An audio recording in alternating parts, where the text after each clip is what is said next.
It's not too often that I'm surprised by what I pick up for free when using my apps to find free items, but this one might be the worst looking item in quite a while. Of course, just because it looks like a pile of junk doesn't mean that it is, but now that I have it, it's my turn to try to figure out why it's been taken apart and abandoned, but what I find out only brings up more questions. In today's video, we're going to be looking at this Craftsman lawnmower, and the problem is that, well, your guess is as good as mine, but the most obvious description would be that it's been taken apart and now I have to put it back together again. But the most reasonable answer to that question would be that someone took it apart to try and fix it and then simply gave up on it when they either couldn't fix it or lost interest. Now, I'm going to try and repair this lawnmower, but yours might be different, so this might not work on yours. So if things are not working out for you, like in this video, please ask about it, and I'll be glad to answer your questions. Now, typically, this is the point where I would take a look around the mower and look for anything interesting, but that might be a lost cause on this one. Now, I will let you know that when they took the pictures for the ad, they had the engine covered by the grass bag, so I had no idea until I got there that it looked like this. There was also this blue bucket sitting next to the mower, and at first I thought it had random items in it, but once I took a closer look, I realized the gravity of the situation. Now, the blue bucket contained what looked like all the parts they had taken off the mower, nuts and bolts included. Now, I didn't rummage through the bucket at the location because I didn't want to look too picky, so I was hoping that all of it was in there and then proceeded to load up the truck. So the first thing that I want to do is to find out if the engine was stuck or possibly even completely worn out, and that's the reason why they took it apart. But after squeezing the brake handle and turning the engine by hand, it was quite obvious that it was not stuck, and I could feel the engine fighting back as well. I'm also going to try and spin the engine over by using the key start feature, but that didn't work out, and if I had to guess, the battery was more than likely dead, which seems to happen all too often with these systems. So having a battery like this one sit dead for a long time is a good way to destroy it, so there's no point in trying to charge it, and it probably just needs to be replaced. Surprisingly, the oil isn't the worst I've seen considering how this mower looks from the outside. And on top of all that, there's just enough oil in the engine to make me think that someone used to take care of this mower a long time ago. Now, there's no free gasoline in the fuel tank, so we can only hope that it was run until it ran out of fuel, but that might be wishful thinking. I also noticed that this mower is a bit tough to push around, but it's not bad enough to think there's something wrong with the wheels. And if I had to guess, I'd say a good cleaning on the axles along with some light lubrication should make it a lot easier to use.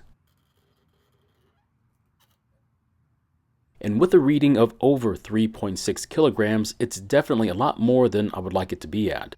Next, I want to inspect the buildup of grass and dirt under the mowing deck, along with seeing how badly the blade might be damaged. And to be honest, it's not too bad underneath here. Now, there is some buildup, but it's not bad enough to affect how the mower cuts the grass. So there is one pretty deep gouge on the edge of the blade, but I don't think it's bad enough to need replacing it. So after looking over the mower, I think it's time we try and start it, but since the recoil is in two pieces, I'll have to use my drill to try and start it.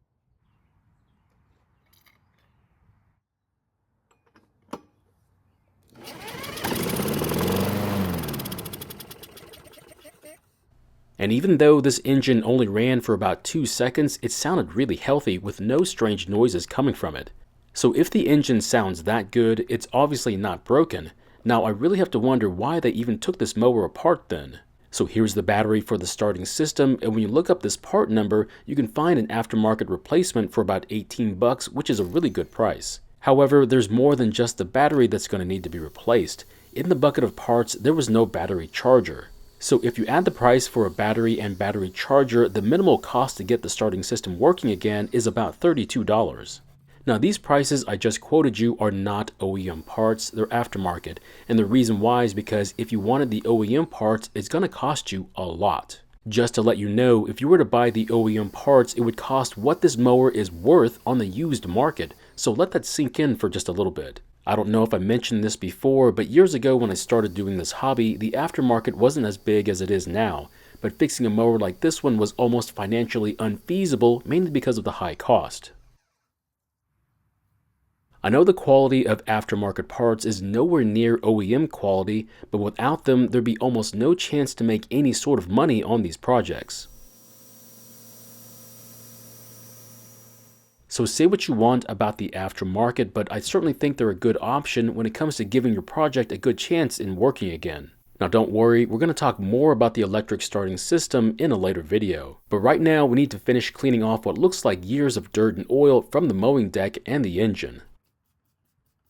Now for those that are curious, I'm using a degreaser from my favorite freight store, and all I can say is be extremely careful when using it, otherwise you're going to get hurt. Just make sure that you read and follow the directions on the container and use whatever kind of protection you need to feel comfortable when using it. Now so far from what all I can tell, this mower seemed to be working at the time, but for some reason they decided to take the top part of the engine apart.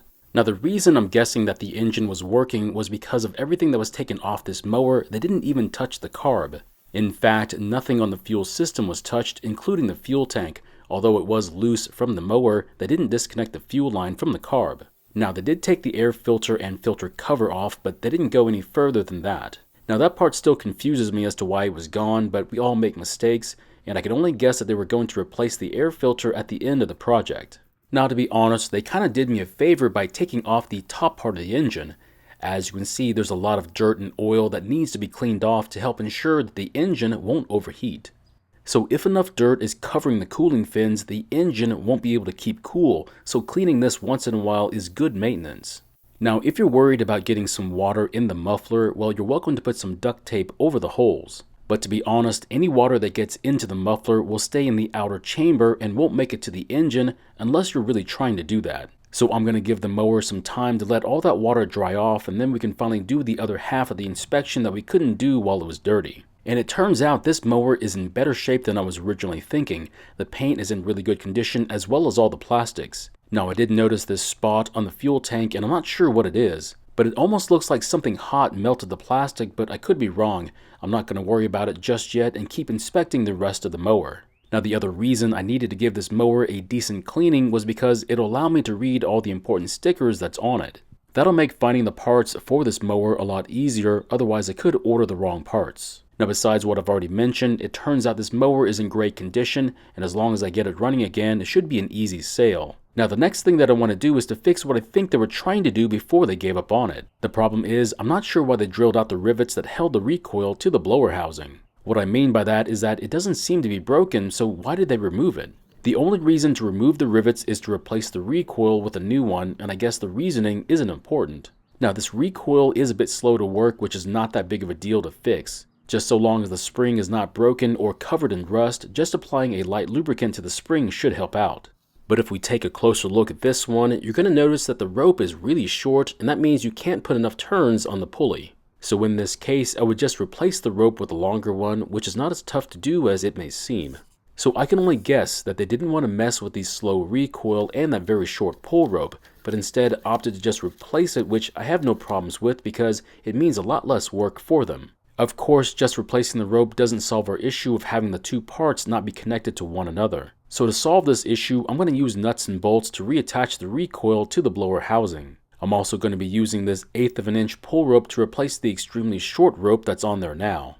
Now I also have a blue version of this rope, but for some reason I find this rope to be a tad bit thicker in diameter than it says it is. And if you do use a rope that's too large in diameter, it'll take up more room on the pulley and could cause it to bind up if you're not careful. So I'm here to tell you that replacing the rope is not that tough to do, but you have to be a bit coordinated with your hands though. What I did was to pull out all the rope and cut the knot off and then pull the old rope out. The next step will keep you from having to wind the spring later on by doing it now, but only if you know how many turns you want to put on the spring. After putting several turns on the spring, I'll then line up the opening for the rope to the opening in the recoil and then push the rope through them both. Next, I'll tie a knot at the end of the rope and then pull the rope tight, allowing the knot to rest against the opening in the pulley. Then I'll very slowly let the pulley spin back in its resting position and feeding the rope through the recoil. You're welcome to do this faster, but I can't guarantee that the rope won't get tangled up. Next, I'm going to reuse the original pull handle because there was nothing wrong with it. Of course, if you wanted to, you could install the handle once the recoil was back on the mower, but I'd rather do it now to get it out of the way. So for some strange reason, I only bought 3 sets of nuts and bolts when I really needed 4 of them. But we can install what we have now and worry about the last one when I make it out to the hardware store again. So I'm not going to use Loctite to keep these from backing out. Instead, I decided to use a nut with a nylon piece in it, which will do the same thing. Now you could just get away with the 3 sets of nuts and bolts, but these are still very affordable, so I don't have an issue adding the 4th one later on. You also have the option to use pull rivets just like the ones that were on here before, but you'll need a special tool that most consumers don't have. So once the recoil and housing are back to being an assembly again, we can now install it back onto the engine.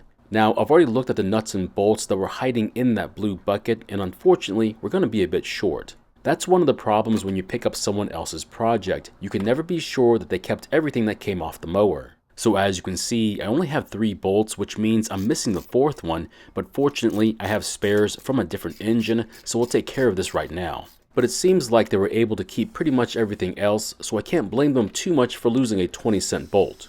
Now there were 3 large screws left over in the bucket that did not go on this engine, and I could only assume they were going to use those screws to attach the new recoil once they got it. Also, when attaching the fuel tank, don't forget to put the plastic spacer between the fuel tank and the engine, otherwise the tank will sit crooked.